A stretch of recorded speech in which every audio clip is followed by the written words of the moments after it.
Hi everyone, this is Kiyo Vlogs, a Filipino actor based here in Saudi Arabia, and welcome back to my channel. Agad-agad ko na reaction video ang Barda Compilation because why not? So I won't take any longer. I'm really excited to watch this one. I am really excited na mapanood to and everything kung ano naman yung mga bagong chismis natin dito sa TikTok because TikTok never disappoints.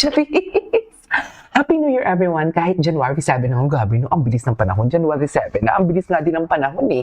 May mga pinapakalat na agad ng mga chismis kay Ginoo. Kakapasok pa lang ng taon pero may bagong chismis na kay Ginoo. And at the same time, ang malala pa nito is kakapasok pa lang ng taon is nang aaway na agad tayo. Eh, ganun talaga dapat.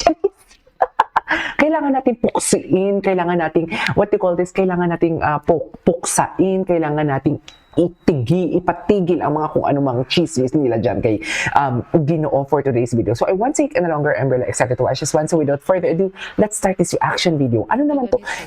Ginagalit ninyo si Madam Barda United. Madam Barda United, hayaan mo na siya.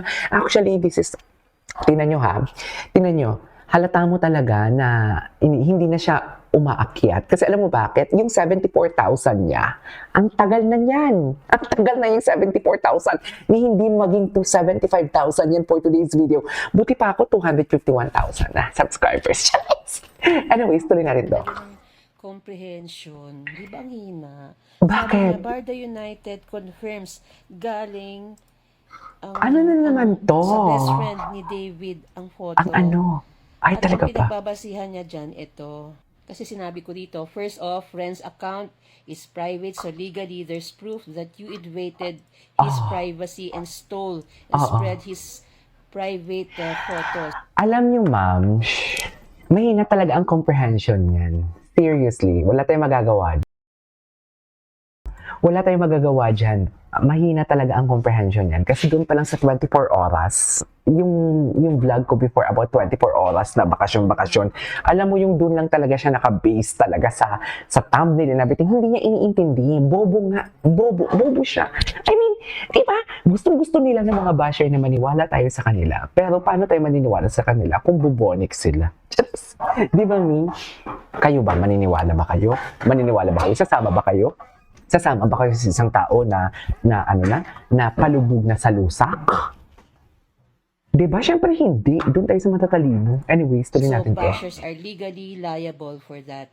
All we did is debunk the private photos you stole and spread and to defend David from bashers. Diba ang linaw-linaw dyan na sinabi ko that all we did is debunk the private photos you stole and spread to defend David from bashers. So in other words, hindi ko sinasabi, hindi ko kino-confirm na galing ako ba kino-content niya bago? Sana i-content niya ako, diba? Para malaman. Alam mo, sana isama niya yung sinasabi ko sa kanya, no? Yung alam mo, yung durog na durog siya. Sana isama niya sa content niya para at least masampal na katotohanan yung mga viewers niya, di ba? Na, ay, ganyan ka pala, Jim. Di ba? Ganyan ka pala, Jim. Totoo nga, Jim, no? Ganyan ka nga, no? Para at least magising ang kanyang viewers at lilipat sa akin. Charis. Masaya tayo. Ano yung nilabas nyo? Yung pinost ni Lander08, yun ang dinedebunk namin. Pero wala kaming, syempre private yung account at kayo na nagsabi na delete. So in other words, wala tayong access doon. So paano ko i-confirm? And the only person who can confirm that photo is Renz himself and the wife. So bakit kagigil na gigil? Ito lang sa akin ha. Gigil ba siya, Kung very sure ka na kay Renz talaga galing yan, bakit kailangan mo yung aking confirmation na galing nga sa page yan? Mami, uhaw nga siya sa validation natin, kaya nga todo patunay siya, di ba? Tayo kasi, whether maniwala kayo sa hindi, sa mga sinasabi namin o sa mga kinikilig namin, it's okay. Pero siya kasi, ang gusto niya talaga, paniwalaan natin siya. Pero hindi niya nga makukuha yung validation na hinahanap niya o kinukuha niya sa atin. No, Jim. Kahit magsalita pa si Ginoo na kung ano-ano man yan, hindi mo makukuha ang validation from us. Diyos ko, mamuti lang ang mata mo, hindi masasatisfy ang taste bud mo sa aming mga Barda Defenders. Why? Gusto mo makipag-level sa amin? No. Diyan ka sa lusak. Deserve mo yan dyan. Di ba? Di ba? Tama naman ako, di ba? Yan yung ano sa kanya, gusto niya talaga makapag-level sa atin.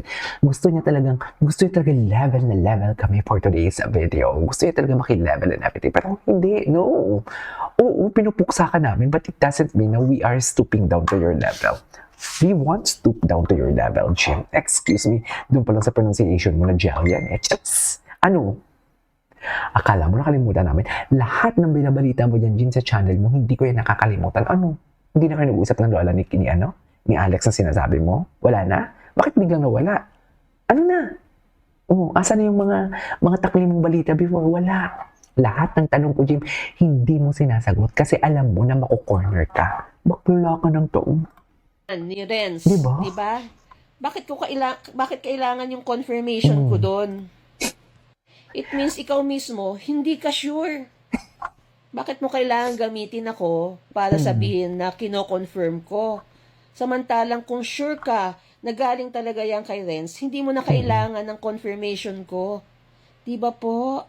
Diyan pa lang nabubuko na siya mismo, hindi siya sure. True. At ang nag-post kasi niyan, si Lander 08, nakatropa rin niya, kasquad din Katropa niya. niya. Paano ko nasabi Sa nakasquad username niya pa lang. si Lander Sa username pa 08 lang. at si Pinote David at Fine. si Gimonyo. Bakit ko nasabi? Jimon. If Lander 08 was just a random fan, he will just say, David spotted in Taiwan with Alex. Di ba? Kung random fan lang siya. Pero ano ang caption ni Lander 08? David's true love and partner Alex Manalang in Taiwan. Di ba po? Sino lang po ang gumagamit ng ganyang words na true love and partner? Di ba po si Joanne Pinote, si Jim, at saka yung iba pang bashers, di ba? Yan ang tawag nila kay Alex, true True. love. Di ba po? True love. So, True booking love na po po siya. sila. Ang suspecha ko po yan, ay lumang photo po yan. I love it, Tapos true love. i-edit lang nila. At yung sinasabi niya na yung fake sober cafe, confirmed daw that picture was taken in their cafe. Eh, syempre po, kasi yung interior po ay so, fake sober cafe yun eh. Ang tanong. Yung interior. Okay, pero sige. ang dami-daming tao dyan. How would they know na these Exactly. particular persons were the ones, yung apat na yan, ay nandun talaga. Ang hina ng comprehension niya, for sure, ang kino-confirm ng restaurant is yes, that photo taken from a restaurant. Pero, hindi naman sinabi doon na yes, that photo of David and the girl is taken from our restaurant. Magkaiba yon. So, dapat ang comprehension level mo talaga is something like katulad namin. Di ba? Ganun yun eh. Di ba? For example, may pinakita kang picture. Ito, ang picture na to. Kasama to. Example lang. Dito sa kwartong to.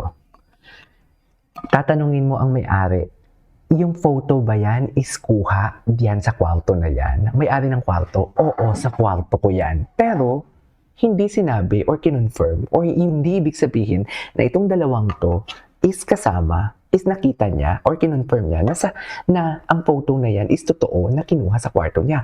Ang ibig lang sabihin nun, ang restaurant lang ang kinukonfirm na yes, that restaurant is ours, that photo is our restaurant. Pero it doesn't mean na yung dalawang tao na yung mga taong na nagpipicture doon is naalala nila or kinukonfirm nila, yes, dyan, yung picture na yan or what not, kinukonfirm nila or dyan kinuha ang picture na yun or hindi. You know what I mean? It's just like, the photo is, for me, it's edited nga eh. Diba? Pero kasi, hindi porket na nag-yes na yes, that photo is taken from our restaurant is totoo na yung edited photo nila. Ang tinatanong kasi doon, ang context kasi doon, or ang main question doon, if that photo is sa restaurant nyo yan, the question is receivable by yes or no? Kung siyempre yes, pero kung itatanong mo na, yung photo ba yan, nakasama yung mga tao yan, kinuha yan sa restaurant mo? Pwedeng sagutin, oo, kasi ang tinatanong pa rin, it's all about restaurant. It's not about people. Di, sa dami ng kumakain dyan, maalala kaya nila. Utang na loob. Hindi kayo magaling. Even ayoko Diba naman po? to. Ako naman walang problema kung nandun. Ako lang, sana hindi mali-mali, hindi fake news, hindi nag-edit ng photos, yun lang naman.